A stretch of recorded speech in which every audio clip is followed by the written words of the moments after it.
How to get Mew in Pokemon TCG Pocket. So in order to get Mew, it's a little bit different from other cards.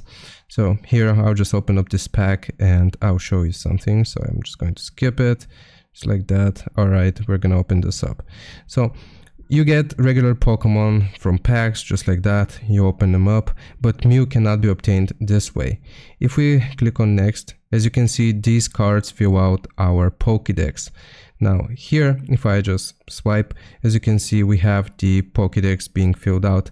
Now, in order to get Mew, you will need to have gotten all 150 Pokemon originally found in the Kanto region. So once you have completed all of the 150 Pokemon found in the Kanto region, then you will receive the Mew card, which is very rare in a way.